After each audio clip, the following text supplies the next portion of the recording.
Hello everyone, সকলকে স্বাগত জানাই আজকের জিকে ক্লাসে।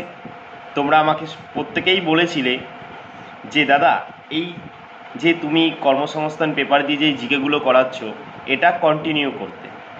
তাই আমি ভাবলাম, যখন তোমরা বলেছই যে কন্টিনিউ করতে, তাহলে আমি থামাবো কেন।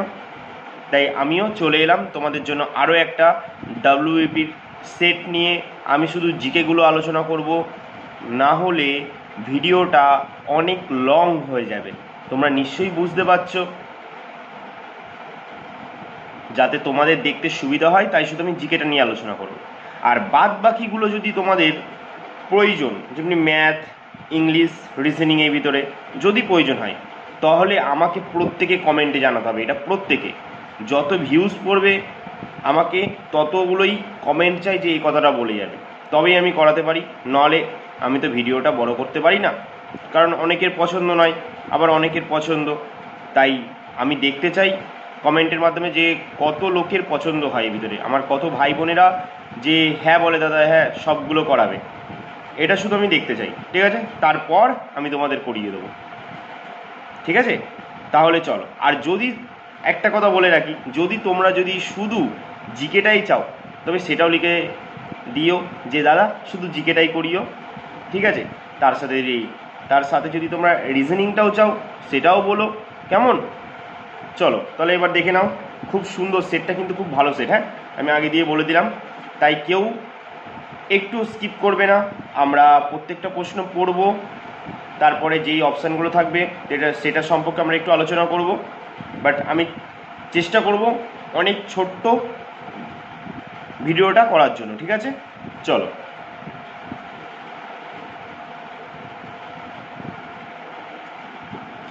দেখো, 1 নম্বর প্রশ্ন কি বলেছে? বলেছে কি সব থেকে নমনীয় ধাতু কোনটি? এই 4টি অপশান দিয়েছে, তার ভিতরে তোমাদের খুঁজে বার করতে হবে এই 4টির মধ্যে সবচেয়ে নমনীয় ধাতু। নমনীয় মানে কি তোমরা তো প্রত্যেকেই জানো সেটা। তাহলে এবার অ্যান্সারটা তোমরা ফটাফট বলে ফেলো। দেখো কি বলেছে অপশান এ রূপো, বি বলেছে কি সোনা, সি বলেছে অ্যালুমিনিয়াম, আর ডি বলেছে সোডিয়াম। তাহলে আমরা প্রত্যেকেই জানি যে সবচেয়ে নমনীয় ধাতু হচ্ছে বি, অপশান বি, সোনা। কেন সোনা সবচেয়ে নমনীয়? তোমরা ভালো করে জানো যে সোনা, একটুখানি সোনাকে একজন কর্মকার যারা কাজ করে, সোনার কাজ বা রূপোর কাজ যারা করে, তোমরা প্রত্যেকেই জানো যে সমস্ত জুয়েলার্স হয়, তারা একটুখানি সোনা দিয়ে পিটিয়ে পিটিয়ে পিটিয়ে পিটিয়ে কত সুন্দর কত কি জিনিস তৈরি করে ফেলে। তাই সোনাকে যত পেটাও ততই সেটা বাড়ে। ঠিক আছে, তাই এটা নমনীয়, কারণ এটা নমনীয় ধাতু। তার জন্যই তো যে বলেছে সব থেকে নমনীয় ধাতু কোনটি, অপশান বি, সোনা। বুঝেছো? আচ্ছা বলো তো, অ্যালুমিনিয়ামের আকরিকগুলির নাম কি কি? অ্যালুমিনিয়ামের আকরিকগুলির নাম কি কি? অ্যালুমিনিয়ামের আকরিক হচ্ছে বক্সাইট, গিপসাইট, তারপর আর একটা ক্রায়োলাইট। বক্সাইট, গিপসাইট আর ক্রায়োলাইট। আচ্ছা, সোনার যদি বলা হয় তোমাদের সংকেত দিয়ে প্রকাশ করি, বলো তো সোনাকে আমরা কিভাবে প্রকাশ করি? ইংলিশে আমরা কিভাবে লিখি সোনাকে? শুধু এইউ বলে লিখি না? এইউ লিখি, তো এটা মানেই তো সোনা। সোনাকে আমরা এই সংকেতে এইউ সংকেতে প্রকাশ করি। আচ্ছা, তারপরের প্রশ্নে দেখো, চলো 2 নম্বর প্রশ্ন কি বলেছে? দূষিত কিডনি রোগীদের জন্য ডায়ালিসিস ব্যবহার করা হয়, এই প্রক্রিয়া জড়িত থাকে। বলেছে কি দূষিত কিডনি রোগীদের জন্য ডায়ালিসিস ব্যবহার করা হয়, এই প্রক্রিয়া জড়িত থাকে, বলে ফেলো।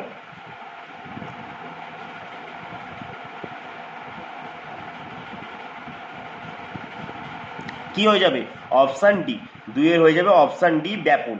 অপশান বি, ব্যাপন বলেছে। কিন্তু দেখো ভালো করে দেখো, দূষিত কিডনি রোগীদের জন্য, যাদের দূষিত কিডনি আছে যে সমস্ত রোগী, তাদের ডায়ালিসিসে ব্যবহার করা হয়, এই প্রক্রিয়াটাকেই বলা হয় ব্যাপন। ঠিক আছে, খুব ইম্পর্টেন্ট প্রশ্ন, প্রত্যেকে স্টার দিয়ে রাখবে এই প্রশ্নটায়। দেখো তারপর কি বলেছে, দেখো 3 নম্বর বলেছে কি ইন্ডিয়ান এগ্রিকালচার রিসার্চ ইনস্টিটিউট কোথায় অবস্থিত?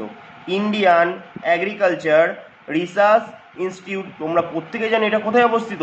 আমাদের কি হয়ে যাবে? অপশান সি, নয়া দিল্লিতে অবস্থিত। আমরা প্রত্যেকে জানি না সেটাকে কি বলা হয় বলো তো? ICAR, এটাই তো বলা হয় ইন্ডিয়ান এগ্রিকালচার রিসার্চ ইনস্টিটিউট।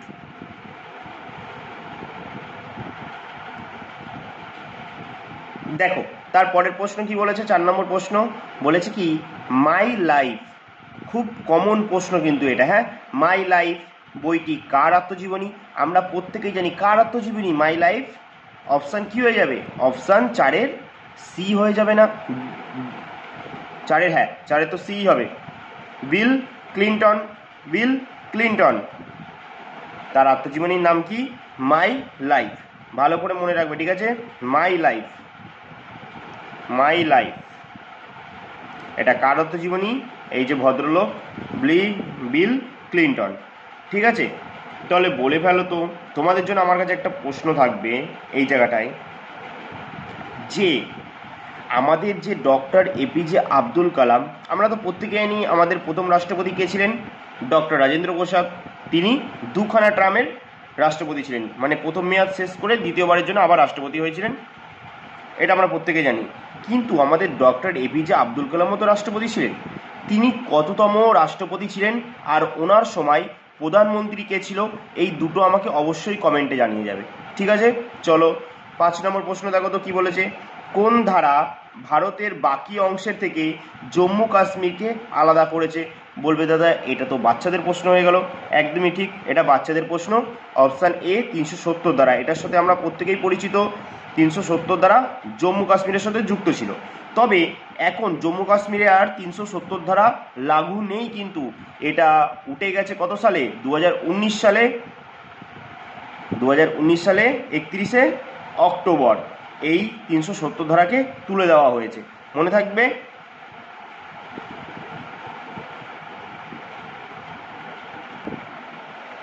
আচ্ছা বলো তো, জম্মু কাশ্মীরের বর্তমান মুখ্যমন্ত্রীর নাম কি? আমরা প্রত্যেকেই জানি যে জম্মু কাশ্মীরের এখন ওখানকারও বিধানসভা আছে, কেন্দ্রশাসিত অঞ্চল হতে পারে কিন্তু ওখানের বিধানসভা আছে। যেমনি আমাদের দিল্লিও কিন্তু কেন্দ্রশাসিত অঞ্চল, তবুও সেখানে বিধানসভা আছে, ঠিক আছে? এইগুলো কিন্তু খুব ভালো করে মনে রাখবে। তাই এখন যদি বলি জম্মু কাশ্মীরের এখন মুখ্যমন্ত্রী কে আছে? ওমর আবদুল্লাহ। ওমর আবদুল্লাহ, মনে থাকবে। তারপর দেখো তো, এখান দিয়ে যদি বলি জম্মু কাশ্মীরের রাজধানীর নাম কি? জম্মু কাশ্মীরের 2খানা রাজধানী, ঠিক আছে? একটা হচ্ছে শ্রীনগর আর একটা হচ্ছে জম্মু। তাহলে দাদা কোনটা কোন সময়কার রাজধানী?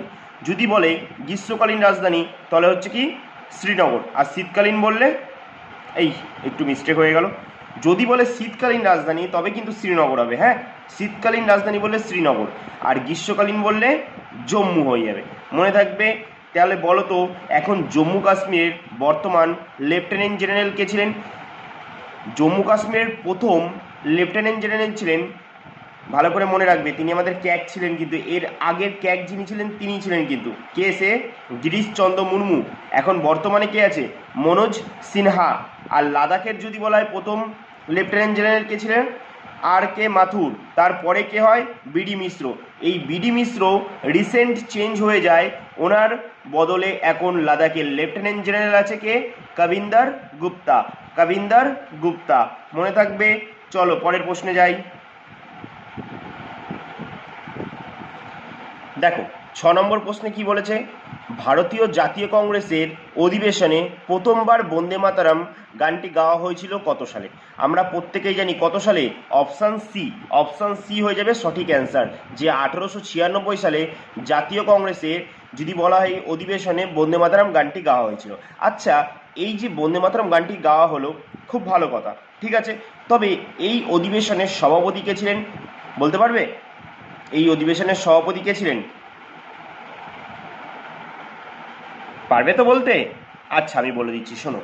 রহিমতুল্লাহ এম সায়েনি। রহিমতুল্লাহ এম সায়েনি ছিলেন 1896 সালের সভাপতিত্ব করেছিলেন জাতীয় কংগ্রেসে, মনে থাকবে।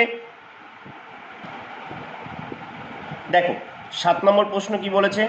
আচ্ছা 7 নম্বর প্রশ্নে যাওয়ার আগে আর একটু জাতীয় কংগ্রেস নিয়ে আলোচনা করে নিই নাকি? আচ্ছা বলো, চলো একটু রিভিশন করি। জাতীয় কংগ্রেস এই যে প্রতিষ্ঠা কে করেছিল জাতীয় কংগ্রেসের? অ্যালান অক্টেভিয়ান হিউম, মনে থাকবে। আচ্ছা, জাতীয় কংগ্রেসের প্রথম সভাপতি কে ছিলেন? আর প্রথম সভা বা প্রথম অধিবেশন কোথায় বসেছিল?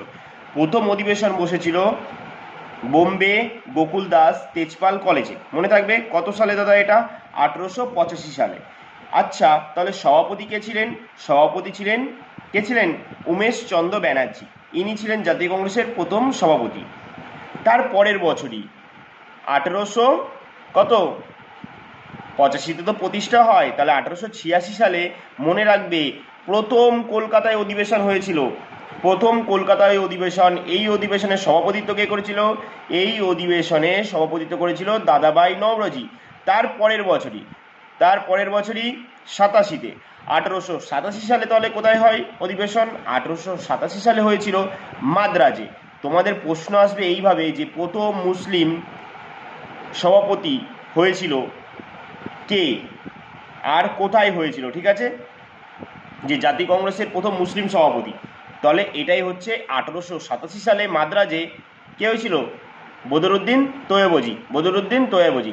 তার পরের বছরেই 1888 সালে কে হয়েছিল? 1888 সালে এটা হয়েছিল এলাহাবাদে প্রথম ইংরেজ জর্জ উইল। মনে থাকবে প্রথম ইংরেজ জর্জ উইল। আচ্ছা, যেগুলো ইম্পর্টেন্ট আমি তোমাদের সাথে কিছুটা আলোচনা করছি, এরকমই যদি তোমাদের আলোচনার প্রয়োজন হয় তোমরা আমাকে কমেন্টে জানাবে, তবে বেশিটুকু করবো না, ঠিক আছে, অল্প করছি। আচ্ছা বলো তো, জাতীয় কংগ্রেসের কোন অধিবেশনে বা প্রথম মহিলা সভাপতি হয়েছিল কোন অধিবেশনে? বলতে পারবে জাতীয় কংগ্রেসের প্রথম মহিলা সভাপতি বলেছি কিন্তু, বলো কত হবে? এটা তোমরা আমাকে কমেন্টে জানাবে, আমি বলবো না, এটা তোমরা আমাকে কমেন্টে জানাবে। আমি যদি সব বলে দিই তো তোমরা কি বলবে? তোমরা আমাকে এটা কমেন্টে জানাবে, ঠিক আছে, যে প্রথম মহিলা সভাপতি কে ছিলেন জাতীয় কংগ্রেসের, আর কোথায় হয়েছিল সভা, এই অধিবেশনটা কোথায় বসেছিল, ঠিক আছে। আর যদি বলা হয় যে প্রথম ভারতীয় মহিলার কথা, তবে অবশ্যই কে হয়ে যাবে? সরোজিনী নাইডু। তিনি কত সালে হয়েছিল? 1925 সালে। কোথায় হয়েছিল সেই সভাটা, অধিবেশনটা কোথায় হয়েছিল? এটা হয়েছিল কানপুরে, মনে থাকবে। আচ্ছা, যদি বলা হয় যে প্রথম গ্রাম্য অধিবেশন কত সালে? 1937 সালে হয়েছিল প্রথম গ্রাম্য অধিবেশন। কে সভাপতি করেছিলেন? এটা সভাপতি করেছিলেন কে? এটা সভাপতি করেছিলেন জওহরলাল নেহেরু, ফৈজপুরে, মনে থাকবে, ফৈজপুর গ্রাম্য অধিবেশন প্রথম। যদি বলে যে প্রথম স্বরাজ কথাটি বলা হয়েছিল কোন অধিবেশনে, বলতে পারবে স্বরাজ কথাটির উল্লেখ হয়েছিল? এটা 1906 সালে। জাতীয় কংগ্রেসের অধিবেশন সভাপতি কে ছিল? দাদাভাই নওরোজি, মনে থাকবে। আর যদি বলে পূর্ণ স্বরাজ কথাটি প্রথম তোলা হয়েছিল কোন অধিবেশনে, আর সভাপতি কে ছিলেন? পূর্ণ স্বরাজ যদি বলা হয় তাহলে হয়ে যাবে 1929 সালে। 1929 জওহরলাল নেহেরুর সেই অধিবেশনে সভাপতিত্ব করেছিলেন, সেখানে পূর্ণ স্বরাজের কথা বলা হয়েছিল, মনে থাকবে তো। আর যদি বলা হয় যে চরমপন্থী আর নরমপন্থী বলে জাতীয় কংগ্রেসের দুখানা ভাগ হয়ে গেছিল, এটা কোন অধিবেশনে হয়েছিল? এটা হয়েছিল 1906 সাল। তার পরের সালই 1907 সালে হয়েছিল জাতীয় কংগ্রেস দুভাগে ভাগ হয়ে যায়, একটা হচ্ছে চরমপন্থী আর একটা হচ্ছে নরমপন্থী। চরমপন্থীতে কারা কারা ছিল বলতে পারবে? লালা লাজপত রায়, মনে পড়ছে, বাল গঙ্গাধর তিলক, অরবিন্দ ঘোষ, এরা ছিলেন কি চরমপন্থী। নরমপন্থী কারা কারা ছিলেন? সুরেন্দ্রনাথ ব্যানার্জি, বদরুদ্দিন তৈয়বজি, গোপাল কৃষ্ণ গোখলে, এরা ছিলেন নরমপন্থী। এই যে চরমপন্থী নরমপন্থী ভাগ হয়ে গেল, খুব ভালো কথা। এরা আবার কোন সালে বা কোন অধিবেশনে যুক্ত হয়ে গেছিল, আবার একসাথে মিলে গেছিল বলতে পারবে? এটা হচ্ছে 1916 সালে। 1916 সালে। তার পরের সালটাই, বুঝতে পারছো, তার পরের সালটাই কি? চলো আর বলবো না, এবার তোমরা আমাকে জানাবে। চলো এবার আমি পরের প্রশ্নে যাই। তো দেখো তো, কারা প্রথম ভারতের স্বর্ণমুদ্রা প্রচলন করে? কারা করেছিল ভারতে প্রথম স্বর্ণমুদ্রা? আমরা প্রত্যেকে জানি ইন্দো গ্রিকরা প্রথম ভারতে স্বর্ণমুদ্রার প্রচলন করেছিল, মনে থাকবে। চলো, ঘুমর ভারতের কোন রাজ্যের লোকনৃত্য? ঘুমর বলেছে, ঠিক আছে, ঘুমর বলো। আমি একটু তোমাদের সময় দিচ্ছি। ঘুমর ভারতের কোন রাজ্যের লোকনৃত্য?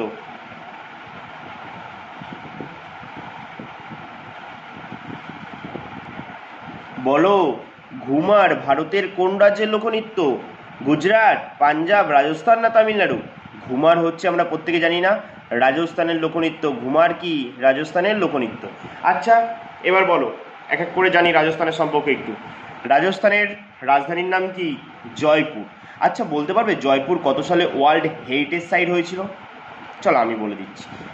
আমেদাবাদ হয়েছিল 2017 সালে, মনে রাখবে, আমেদাবাদ হয়েছিল 2017 সালে প্রথম কিন্তু শহর হিসেবে ভারতের ওয়ার্ল্ড হেরিটেজ সাইট। আর জয়পুর হয়েছিল কত সালে? 2019 সালে। মনে থাকবে? আচ্ছা, তারপরে বলো, জয়পুরকে পিঙ্ক সিটি বলা হয়, সবাই জানো। যে দলে ব্লু সিটি কাকে বলা হয়? যোধপুরকে। আর যদি বলা হয় সাদা শহর বলা হয় উদয়পুরকে, তাই তো? এবার বলো, রাজস্থানের মুখ্যমন্ত্রীর নাম কি? রাজস্থানের বর্তমান মুখ্যমন্ত্রী হচ্ছে ভজনলাল শর্মা। ভজনলাল শর্মা হচ্ছে রাজস্থানের বর্তমান মুখ্যমন্ত্রী। তাহলে রাজ্যপাল কে আছে? কিষাণ রাও। কিষাণ রাও বর্তমানে রাজ্যপাল আছে। ওনার পুরো নামটা বললাম না, এইটুকুনি মনে রাখলেই তোমরা অপশানে পেয়ে যাবে, ঠিক আছে? আচ্ছা, তাহলে এটা বলে ফেলো যে তামিলনাড়ুর বর্তমান মুখ্যমন্ত্রী কে আছে? তামিলনাড়ুর বর্তমান মুখ্যমন্ত্রী এম.কে. স্ট্যালিন। আর রাজ্যপাল কে আছে? আর.এন. রবি। পাঞ্জাবে এখন কোন পার্টি শাসন করছে বলতে পারবে? সম্প্রতি তারা দিল্লিতে হেরে গেছে, আম আদমি জনতা পার্টি। ভগবন্ত মান মুখ্যমন্ত্রী হচ্ছে ভগবন্ত মান।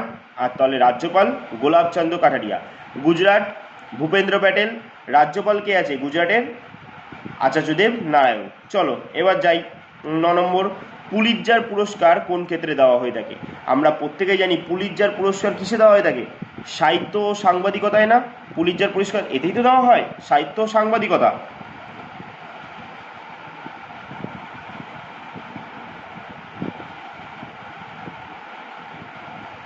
বুঝেছো? চলো 10 নম্বর দেখো, নিচের কোনটি ক্যালসিয়াম থাকে সবচেয়ে বেশি? নিচের কোনটিতে ক্যালসিয়াম থাকে সবচেয়ে বেশি? তাহলে বলো, নিচের কোনটিতে ক্যালসিয়াম সব থেকে বেশি থাকে? কোনটায়? বাজরা, ভুট্টা, জোয়ার না গম? অবশ্যই কি হবে? Option B, ভুট্টাতে। ভুট্টাতে, তাই তো? ঠিক বললাম তো? ভুট্টাতেই কিন্তু সব থেকে বেশি ক্যালসিয়াম থেকে থাকে, ঠিক আছে? কেউ আবার গম করে দিও না, সবথেকে বেশি থাকে হচ্ছে ভুট্টাতে। তারপর দেখো তো 11 নম্বর কি বলেছে, গান্ধীজি কোথায় প্রথম সত্যাগ্রহ নীতি প্রয়োগ করেছিল? গান্ধীজি কোথায় প্রথম সত্যাগ্রহ নীতি প্রয়োগ করেছিল গান্ধীজি? বলো তাহলে, গান্ধীজি কোথায় প্রথম সত্যাগ্রহ নীতি প্রয়োগ করেছিলেন? গান্ধীজি কোথায় প্রয়োগ করেছিলেন সত্যাগ্রহ নীতি প্রথম? আমাদের ভারতের কোথায় করেছিলেন? ভারতের প্রথম কোথায় করেছিলেন যদি বলা হয়? চম্পারণে। চম্পারণে করেছিলেন। কিন্তু গান্ধীজি কোথায় প্রথম সত্যাগ্রহ নীতি প্রয়োগ করেন? আমাদের ভারতের চম্পারণে। আচ্ছা, কত সালে? 1917 সালে। মনে রাখবে, চম্পারণ কোথায়? বিহারের চম্পারণে কিন্তু, ঠিক আছে? মনে থাকবে। চলো তারপরের প্রশ্ন দেখো তো, 12 নম্বর কি বলেছে, ভিলাই ইস্পাত কেন্দ্র ভারতের কোন রাজ্যে অবস্থিত? ভিলাই। আচ্ছা, ভালোভাবে মনে রাখবে, ভিলাই, ঠিক আছে? ভিবি, একটা হচ্ছে ভিলাই, একটা হচ্ছে বোকারো। এই ভিলাই আর বোকারো দুটোই কিন্তু রাশিয়ার সহযোগিতায়।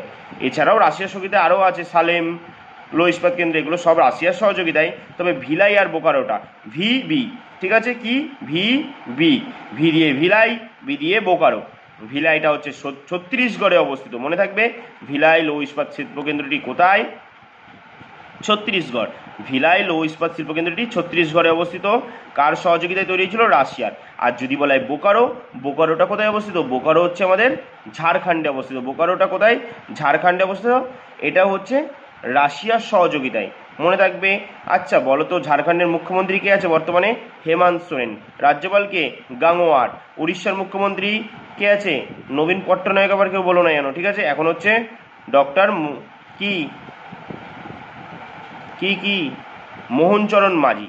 ডক্টর মোহনচরণ মাঝি। রাজ্যপাল যদি বেলায় কে আছে? হরিবাবু কাম্বাপতি। মধ্যপ্রদেশ কি হবে? ডক্টর মোহন যাদব। রাজ্যপাল আছে মঙ্গুবাই ছাগনভাই প্যাটেল। আর ছত্তিশগড়ের মুখ্যমন্ত্রীকে? বিষ্ণু দেশাই। রাজ্যপাল হচ্ছে কে? রমন ডেকা। মনে থাকবে। চলো দেখো পরের প্রশ্ন কি বলেছে, 13 নম্বর বলেছে কি, হিমোগ্লোবিন হলো, আচ্ছা হিমোগ্লোবিন কি সরল প্রোটিন, যুক্ত প্রোটিন, লব্ধ প্রোটিন না লিপিড? হিমোগ্লোবিন কি? হিমোগ্লোবিন হচ্ছে যুক্ত প্রোটিন। অপশান বি হচ্ছে সঠিক অ্যান্সার। হিমোগ্লোবিন হচ্ছে যুক্ত প্রোটিন। তারপরের প্রশ্ন দেখো তো, 14 নম্বর, কোন গ্যাস তরল অবস্থায় ঠান্ডা করলে আয়তনে প্রসারিত হয়? কোন গ্যাস? একটা গ্যাস আছে যেটা কি বলেছে? তরল অবস্থায় ঠান্ডা করলে আয়তনে প্রসারিত হয়।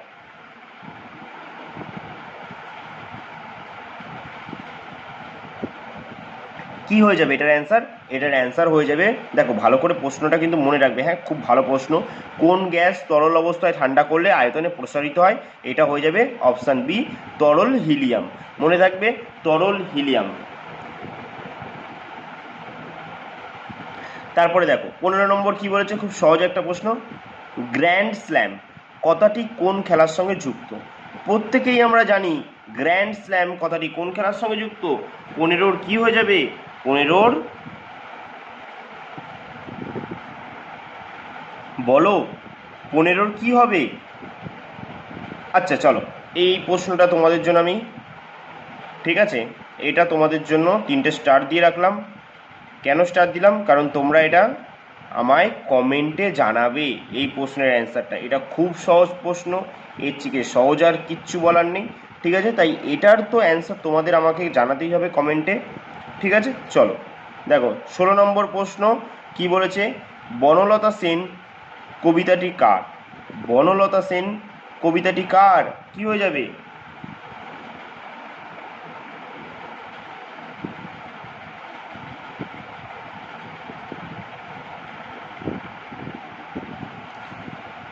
তাহলে বলো বনলতা সেন কবিতাটি কার?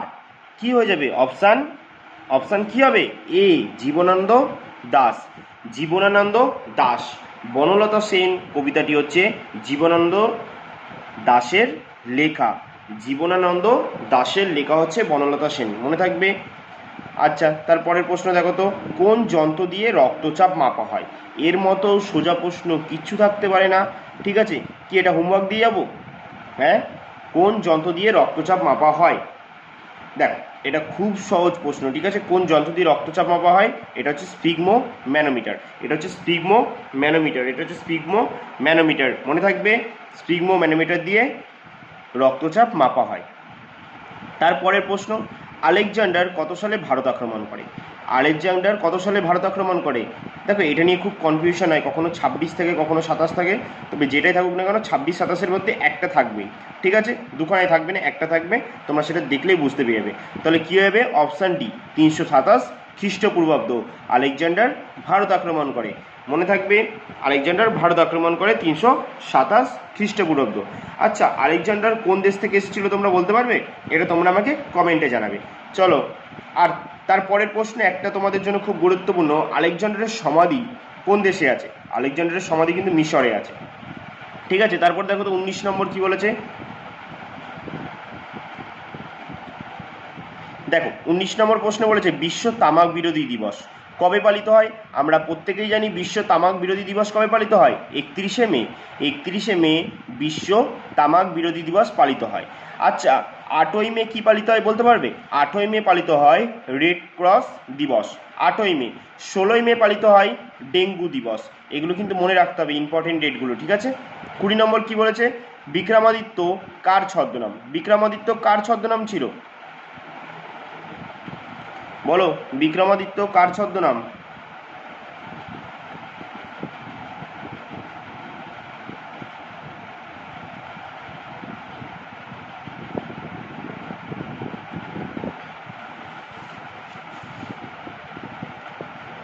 বলো তাহলে কি হয়ে যাবে? বিক্রমাদিত্য কার ছদ্মনাম? অশোক গুপ্ত না? অপশান এ হয়ে যাবে তো সঠিক অ্যান্সার, অশোক গুপ্ত। কারণ বিনয় ঘোষের না, বিমল ঘোষের না, নিখিল সরকারের না, আমরা প্রত্যেকে জানি বিক্রমাদিত্য কার ছদ্মনাম? অশোক গুপ্ত। তারপরে দেখো তো 21 নম্বর বলেছে কি আগা খান ট্রফি কোন খেলার সঙ্গে যুক্ত? আগা খান ট্রফি বলে দিয়েছে, ঠিক আছে? কখনো ফুটবল বলে দিও না, আবার টেবিল টেনিস বলো না, ক্রিকেট নয়। কি হয়ে যাবে? Aga Khan hockey. Hockey hockey খেলার সঙ্গে যুক্ত। 21 এ, এ হয়ে যাবে সঠিক অ্যান্সার। দেখো তারপরের প্রশ্ন কি বলেছে? 22 নম্বর বলেছে পূর্বঘাট ও পশ্চিমঘাটের সংযোগস্থল, মানে পূর্বঘাট পর্বতমালা আর পশ্চিমঘাট পর্বতমালা, এগুলো তো আমরা প্রত্যেকে জানি যে দক্ষিণ দিকে যে এরা একসাথে মিলে গেছে, সেই যেই জায়গাটায় বলেছে সংযোগ হয়েছে সেইটার নামটা কি বলেছে? সেটার নাম হচ্ছে নীলগিরি পর্বত। যেখানে পূর্বঘাট ও পশ্চিমঘাট সংযোগ হয়েছে সেই জায়গাটায় নীলগিরি পর্বত। আচ্ছা, নীলগিরি পর্বতের সর্বোচ্চ শৃঙ্গ কি? দোদাবেতা, যার উচ্চতা হচ্ছে 2637। আর যদি বলে সমগ্র দক্ষিণ ভারতের সর্বোচ্চ শৃঙ্গ, তাহলে আনাইমুদি হয়ে যাবে, মনে থাকবে। তাহলে তার উচ্চতা কত?